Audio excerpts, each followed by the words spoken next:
শরীরটা যেন ক্লান্ত হয়ে গেছে। বেরাদের ইসলাম মুআজ্জান সামানিক রাব হযরত উজাইর আলাইহিস সালাম এক জায়গায় একটা গাছে বাবাজি ঘোড়াকে বেঁধে দিল। বেঁধে দেওয়ার পরে ব্যাগটা ছিল, ব্যাগটাকে নিয়ে মাথার বালিশ বানালো। বালিশ বানায়ার পর বাবাজি সকালে ঘুমিয়ে গেল। বাবাজি ঘুম থেকে উঠেছে সন্ধ্যার সময়।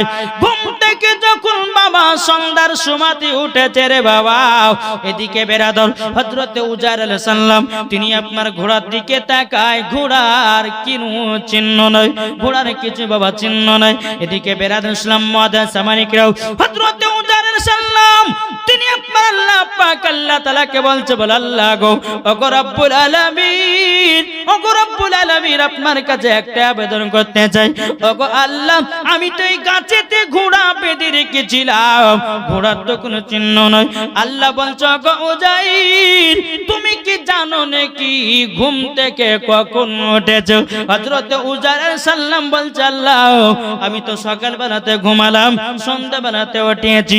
আল্লাহ পাক আল্লাহ তাআলা বলতেছে বলো গো উজাইর তবে শুনে রেখে দাও, শুনে রেখে দাও, তুমি সন্ধ্যার সময়তে উঠেছো ঠিক, কিন্তু তুমি 100 বছর পর উঠেছো।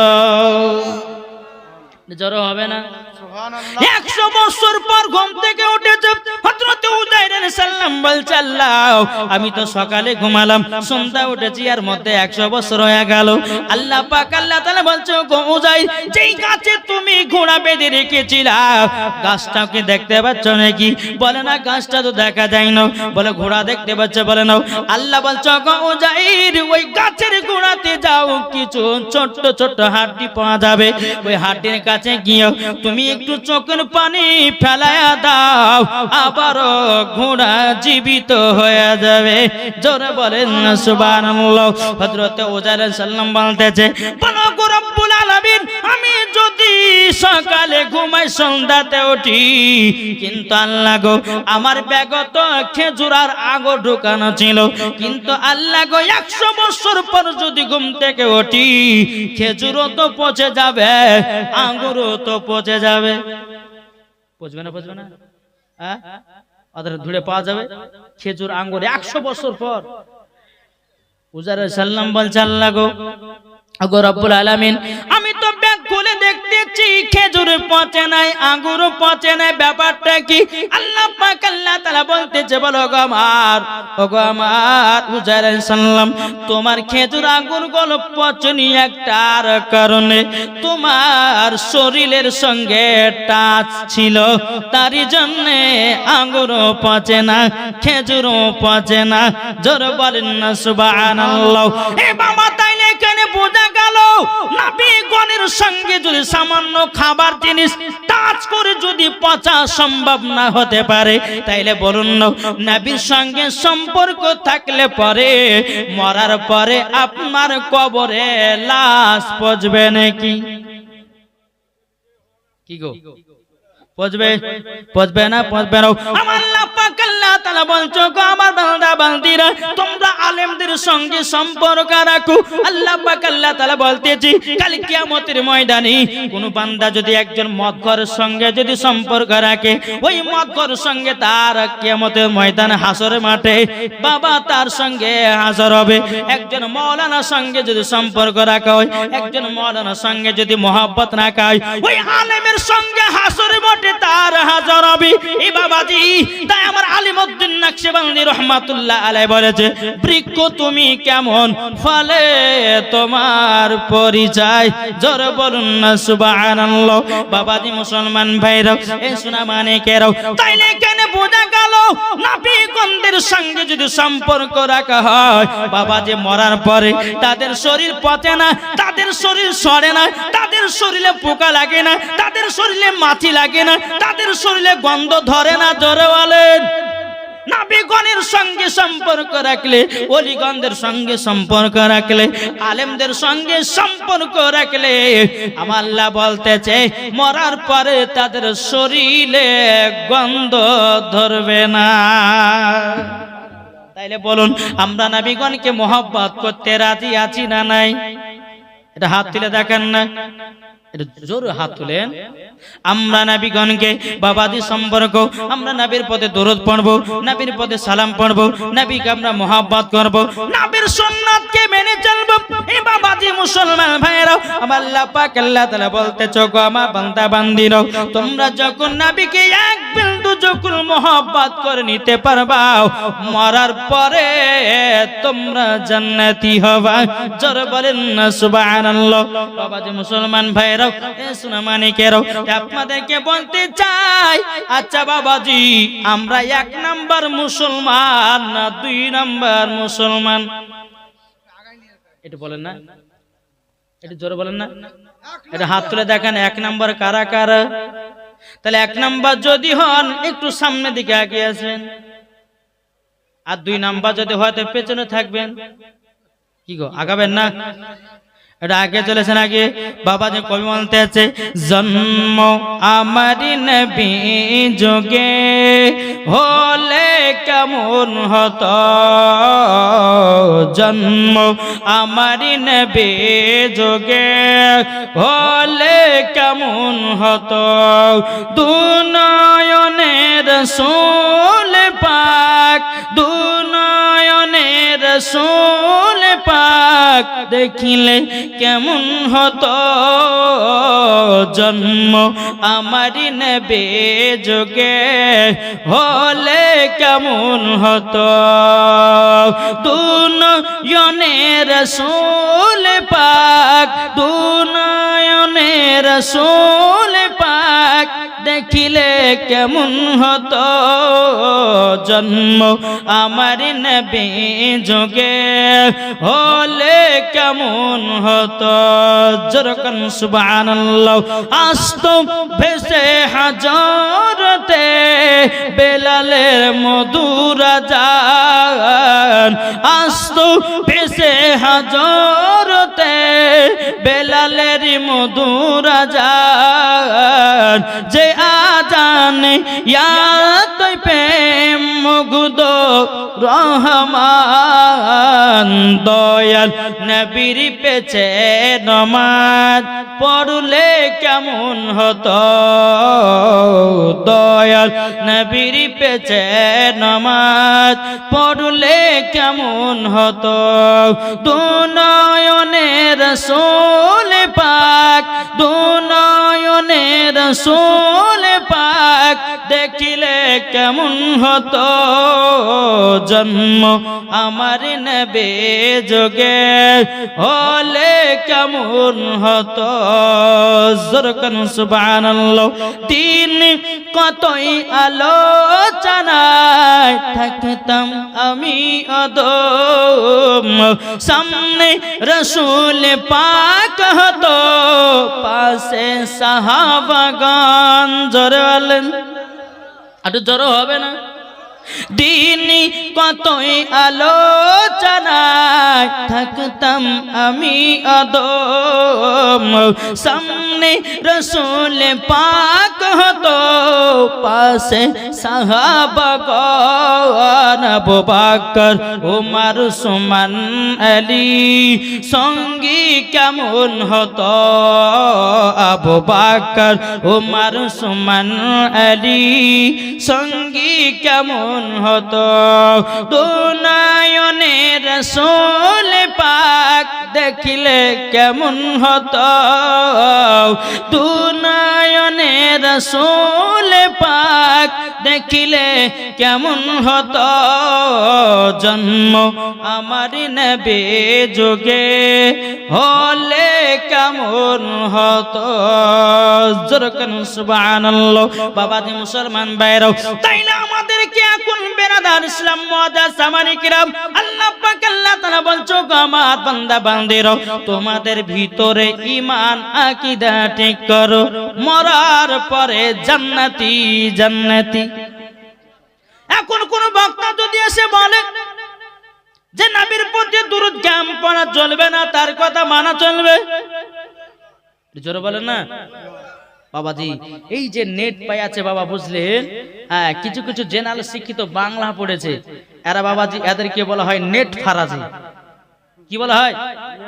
নেট ফারাজি। এরা নেট ছাড়া কিছু বুঝে না, নিজে তো পড়তে জানেই না, ওকে আলিফের মানে যদি বলা হয় আলিফের মানে কি বলো, ওর আব্বার ক্ষমতা নাই। আর সেই ফেসবুকের মধ্যে ইউটিউবের মধ্যে কয়েকটা বক্তা আমাদের ভাইরাল হয়েছে বুঝলেন। বাংলাদেশের একজন বক্তা, আমাদের সুন্নি নাম রেখেছি শয়তান। জি, এই বর্ধমানে একটা বক্তা আছে, তারপর আপনার ওই জলঙ্গিতে একটা বক্তা আছে। তো ইয়ারাই বাবা যে দুনিয়াটাকে নষ্ট করছে। হ্যাঁ, একটা বাংলাদেশের বক্তা আবার বলছে, বলছে রমজান মাসে 3 মিনিট আযানের 3 মিনিট আগে যদি কেউ ইফতার করে তো 10 নেকি, আর আযানের সময়তে যদি কেউ ইফতার করে তো তাকে দিবে 3 নেকি। ওকে জুতার বাড়ি পিটা দরকার আছে না বলেন? সারা দিন মানে শুকিয়ে শুকিয়ে আযানের 3 মিনিট আগে যদি আমি ইফতার, তো রোজা হবে? এ রোজা হবে? জি। তারপর ওই বক্তা বলতেছে মহিলাদের মেন্সের অবস্থাতে কোরআন শরীফ পড়া চলবে। তাহলে ওই বক্তার কথা শোনা চলবে? ওই বক্তার ওয়াজ শোনা চলবে? জি না, ওই বক্তার ওয়াজ শুনবে যে মরার পরে জাহান্নামে যাবে সে। বেশক বেশক, সুবহানাল্লাহ। বুঝা গেছে কিছু? তারপরে এই বক্তা বলতেছে, বলছে কালো কাকের গোশ খাওয়া যায়, কেঁচা খাওয়া যায়, ঝিনুক খাওয়া যায়, ওকে ধরে নিয়ে এসে কেঁচা ভাজা খাইতে হবে নাকি বলছেন? হ্যাঁ বাবাজি এত ঝুটা কথা বলতেছে। তারপরে এই বক্তা বলতেছে, বলছে নবী মুস্তাফা সাল্লাল্লাহু আলাইহি সাল্লাম যখন কথা বলতেন তো তিনার মুখ থেকে নাকি দুর্গন্ধ বারত। জোরে কোন নাউজুবিল্লাহ। জি, এই বক্তাকে পেলে পরে তার ট্যাং গুড়া করে বাড়ি পাঠা দরকার আছে। আমার নবী মুস্তাফা সাহেবে লাউলাক নূর মুজাসসাম নবী কামলিওয়ালা মাক্কিয় সরদার আহমদ মুখতার নবী মুহাম্মদ রাসূলুল্লাহ সাল্লাল্লাহু তাআলা আলাইহি ওয়াসাল্লাম তিনি যখন কথা মুবারক বলতেন, আমার নবী মুস্তাফার মুখ মুবারক থেকে মুশকে আম্বারের থেকে খুশবুদার। বেশক। নারায়ে তাকবীর, আল্লাহু আকবার, নারায়ে তাকবীর, আল্লাহু আকবার, নারায়ে রিসালাত, ইয়া রাসূলুল্লাহ, নারায়ে রিসালাত, ইয়া রাসূলুল্লাহ, মাসলাকে আলা হযরত জিন্দাবাদ, মাসলাকে আলা হযরত জিন্দাবাদ, হযরত আল্লামা মাওলানা ওবায়দুল ইসলাম জামালি সাহেব কিবলা। বাবা নারায়ে মুসলমান তাকবীর। সোনা মানিকেরা, তাইলে বোঝা গেল ইউটিউবে ফেসবুকের ওয়াজ যাত্রার শুনে ঈমানকে নষ্ট করিয়েন না। হ্যাঁ, বাপ ছিল বাবাজি সুন্নি, তার বেটা হয়েছে দেওবন্দি। বাপ ছিল সুন্নি, তার বেটা হয়েছে ওয়াহাবি। বাপ ছিল সুন্নি, তার বেটা হয়েছে কাদিয়ানি। আচ্ছা বেরাদ ইসলাম মুআদ্দাস সামানি, যার বেটা ওয়াহাবি দেওবন্দি হবে জীবনে মরলে পরে তার হাতে মাটি নেন না, তার বেটার হাতে মাটি জীবনে লিবেন না। বেরাদুল ইসলাম মুআদ্দাস সামানি কিরাম, আজ আমরা মুসলমান সঠিক রাস্তাতে চলতেও পারলাম না, আর সঠিক পথটাও আমরা ধরতে পারলাম না। বাবাজি সঠিক পথ যদি দেখতে হয় তো বাবাজি আমার গাউসে পাককে মোহাব্বত করো। সঠিক পথ যদি দেখতে হয় আমার খাজা গরিবে নামাজকে তোমরা মোহাব্বত করো। সঠিক পথ যদি দেখতে হয় নিজামউদ্দিন আউলিয়াকে মোহাব্বত করো। সঠিক পথ যদি তোমরা দেখতে চাও সাব্বির কালিয়ার রহমাতুল্লাহ আলাইকে তোমরা সঠিক মোহাব্বত করো। সঠিক পথ যদি দেখতে হয় তো মাসলাকে আলা হযরতকে মোহাব্বত করো। সঠিক পথ আপনারা পাবেন, পাওয়ার পরে জান্নাতি হবেন। যারা বলবেন না জি।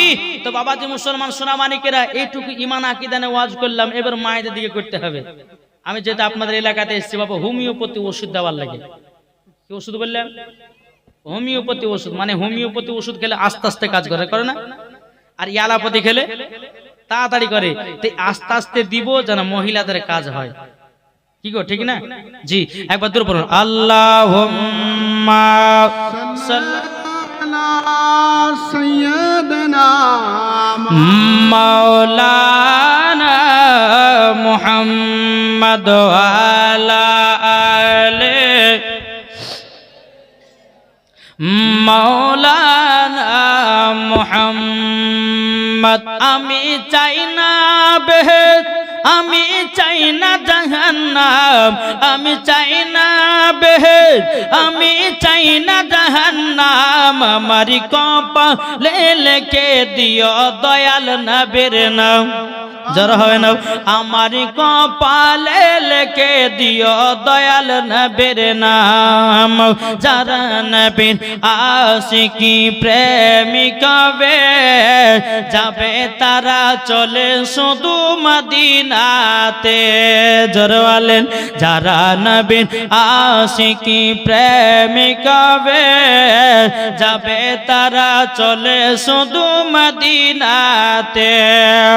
দেখলে পরে চিনা যায় নবীর দিবা দিওয়ানা, দেখিলে পরে বোঝা যায় নবীর দিওয়ানা।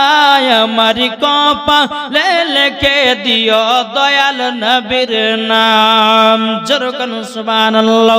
আমি মায়েদেরকে বলতে চাই গো মা জননীরা, নারী যদি হতে হয় হযরতে রাবিয়া বসির মতো নারী হন, নারী যদি হতে হয় হযরতে আসিয়ার মতো নারী হন, নারী যদি হতে হয় হযরতে মা আয়েশা রাদিয়াল্লাহু তাআলা আনহার মতো নারী হন, নারী যদি হতে হয় হযরতে মা আমিনা রাদিয়াল্লাহু তাআলা আনহার মতো নারী হন, নারী যদি হতে হয় হযরতে মা খাদিজা রাদিয়াল্লাহু তাআলা আনহার মতো নারী হন, নারী যদি হতে হয় ও মা জননীরা, ও গো মা খাতুনে জান্নাতের মতো নারী হন, মরার পরে জান্নাতি হওয়া যাবে।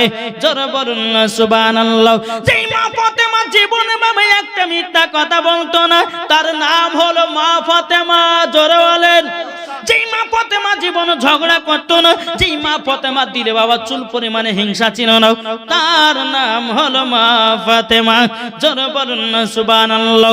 যেই মা ফাতেমা রাদিয়াল্লাহু তাআলা আনহার চেহারা কোনোদিন পুরুষে দেখতে পাই না, মা ফাতেমা রাদিয়াল্লাহু তাআলা আনহা জীবনে কোনোদিন ছেলেদের চেহারা দেখে নাই, তারই নাম হলো মা ফাতেমা। জোরে বলেন না সুবহানাল্লাহ। মা ফাতেমা কার নাম? জীবনে একটা ওয়াক্ত নামাজ কাজা করে না। আর আমাদের ঘরের মায়েরাও বাবাজিয়ারা জীবনে সিরিয়াল কাজা করে না, ঠিক না? আর সিরিয়াল দেখতে পেটু জি, এদিকের মায়েরা সিরিয়ালটা দেখেন। আমি ওই সেই ভগবান গলা কথা বলছি। আমি হ্যাঁ বেড়াতেছিলাম ভগবান গলা, তোর ওই বহরমপুর, এদিকের মহিলারা বাবাজি খুব সিরিয়াল দেখে, এদিকের মায়েরা সিরিয়াল কি জিনিস তাইতে বুঝে না। সিরিয়াল দেখবে কোথায় নাকি গো? হ্যাঁ টিভি তো না এদিকে। হ্যাঁ বাবাজি মুসলমান সোনাবানি কেরাও, ও মা খালা শুনে যান মা রাতের বেলায় মা জননীরা, আমার নাম মাওলানা ওবায়দুল ইসলাম জামালি, আপনাদের কাছে এসেছি অতি তাড়াতাড়ি। ও মা খালা, যেই মা ফাতেমা রাদিয়াল্লাহু তাআলা না স্বামীর সংসার কত কষ্ট করে করেছে গো মাও, আপনাদের কাছে একটু তুলে ধরবো গো মাও। ও মা জননী, যদি মা ফাতেমা রাদিয়াল্লাহু তাআলা আনহা যদি জীবনী বলা যায়, মা গো মা চোখ দিয়া ঝরঝর করে পানি বাড়াবে। বেরাদুল আমি মায়েদেরকে বলতে চাই গো মা জননী, সামনে রমজান মাস আসতেছি, বেটাদেরকে রোজা রাখার হুকুম করো। কি গো ঠিক না? বেরাদুল ইসলাম বেটাদেরকে তোমরা হুকুম করো। বেরাদুল ইসলাম মুআদ্দাস সামানিকরাও, আমি মায়েদেরকে দেখতে চাই যখন পবিত্র রমজান মাস আসে, রমজান মাস যখন আসে বাবাদি মুসলমান, বেটা যদি 12 বছর হয়, বেটা যদি বলে মা রোজা করবো, রাত্রে বেলা উঠাবো, বলে বেটা তোমাকে রোজা রাখতে হবে, ছোট মানুষ তুমি হয়তো রোজা রাখলে তোমার শরীর গলে যেতে পারে, তোমার শরীর খারাপ হয়ে যেতে পারে। ও মা জননী, জীবনে কথা বলবেন না। আপনার বেটা বেটি যদি রোজা রাখতে চাই, তুমি সকাল আপনার কিনা সেহরি সুমাতে বেটা বেটিকে দেখে তুমি সেহরি খাও, রোজা রাখাও, আমার আল্লাহ খুশি হবে। জোরে বলেন সুবহানাল্লাহ। বাবাজি পবিত্র রমজান মাসে বাবা আপনার কিনা একটা রোজা শুরু, বাবাজি সেহরি খাবেন।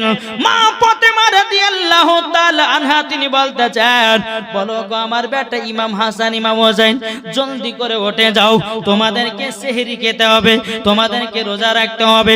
ইমাম হাসান ইমাম হোসেন যখন বাবা বিছানা থেকে উঠে মুখ হাত পা ধুয়ে বলছো গো মা জননী, ও মা জননী, আপনার কাছে একটা আবেদন করতে চাই, মা গো মা সেহরি খাবার কি আছে বলুন।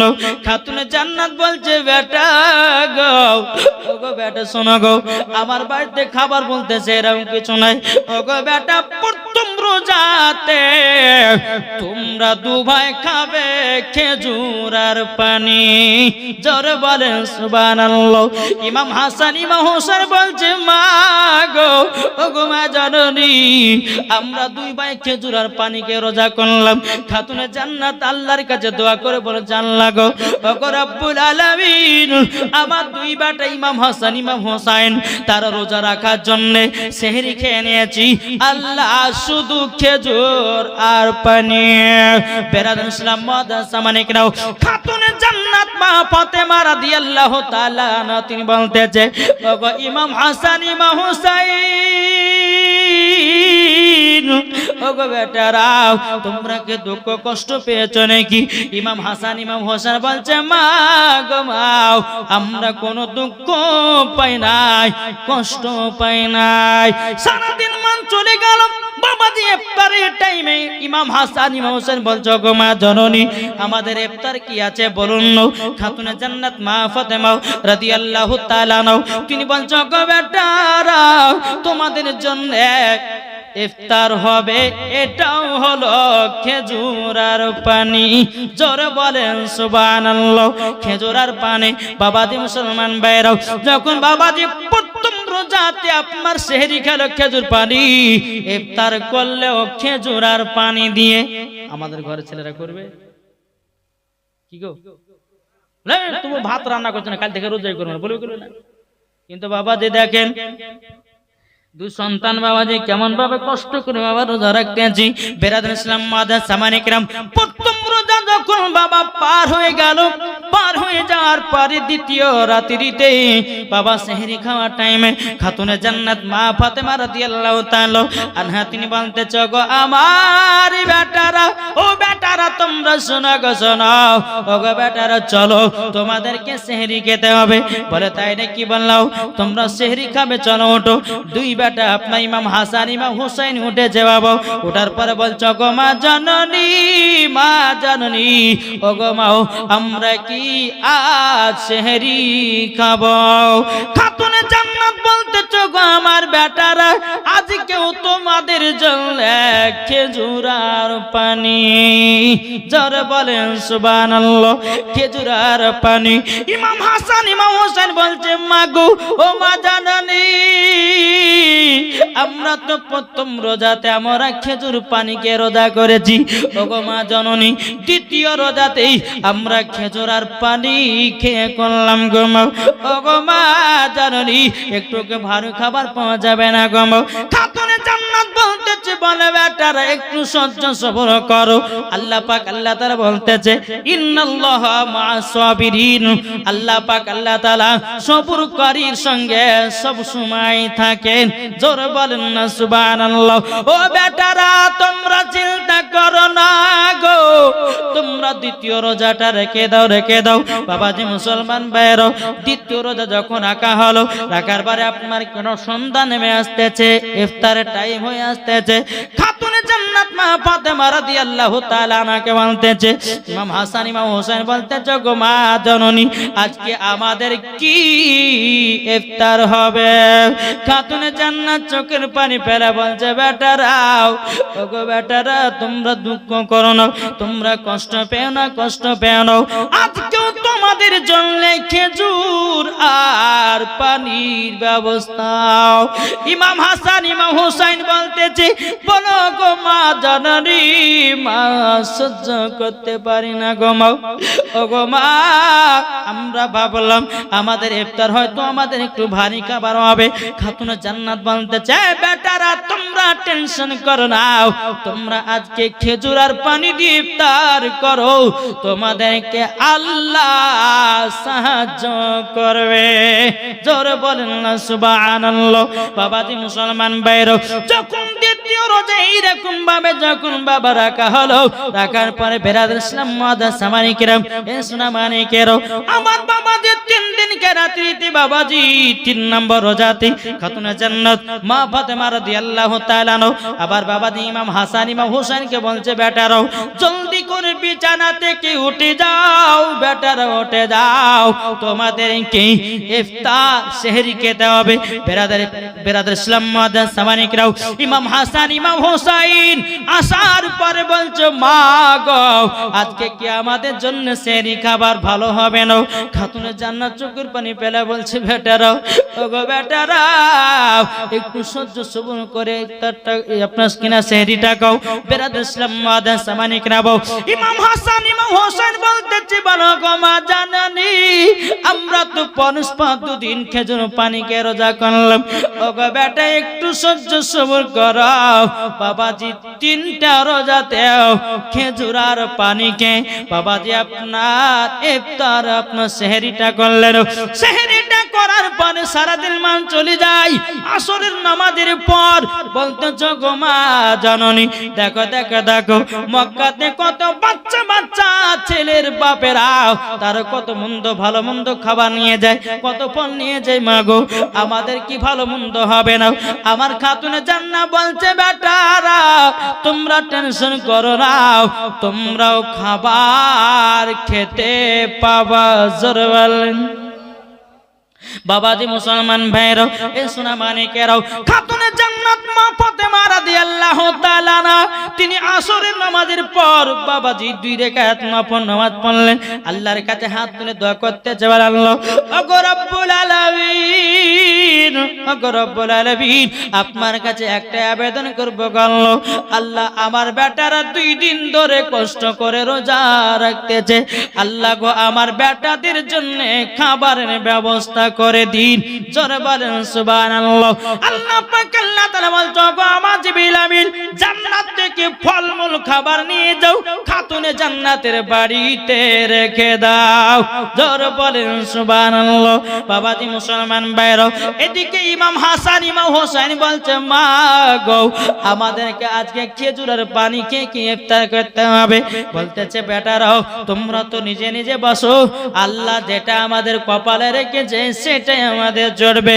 বাবাজি মুসলমান ভাইরা, ইমাম হাসান ইমাম হোসেন যখন বাবা ইফতার করার জন্য বসে গেছেন, বসে যাওয়ার পরে বাবাজি একটার পর একটা খাবার নিয়ে এসেছি, নিয়ে আসার পরে বলতে চগো মা এত সুন্দর খাবার কোথা থেকে পেয়েছো মা বলো না। বেরাদুল ইসলাম মাদার সামানি কিনাবো খাতুনে জান্নাত মা ফাতেমা রাদিয়াল্লাহু তাআলা না, তিনি বলতে যাওয়া গো আমার বেটারও তোমরা ইফতার করতে লাগো, বাবাজি এত সুন্দর সুন্দর ফল মন বাবা সোনা মানিকেরও। যখন বাবা ইফতার করা হলো, ইমাম হাসান ইমাম হোসেন আমার নবীজির কাছে গেছি, বলছো গো নানা জান, ও গো নানা জানো আজকে আমরা ইফতার করেছি সুন্দর সুন্দর ফল দিয়ে, ও গো নানা জান আমরা 2 দিন ধরে ফলমূল পাই নাই, নানা গো আজকে আমরা যেন এত সুন্দর সুন্দর ফল পেয়েছি। আমার গায়েবের সংবাদদাতা নবী বলতে চগো আমার নাজার রাসূলেরাও এই ফল কোন দুনিয়ার ফল নয়, এই ফল গুলো হলো জান্নাতি ফল। জোরে বলেন সুবহানাল্লাহ। বাবাজি মুসলমান ভাইরাও, তাই আমি মায়েদেরকে বলতে চাই মা বেটার প্রতি দরদ করো না, পিটির প্রতি দরদ করো না, তাদেরকে পিটিয়ে নামাজ পড়াও, পিটিয়ে তাদেরকে রোজা ধরাও, তাদেরকে সঠিক পথে চালাও।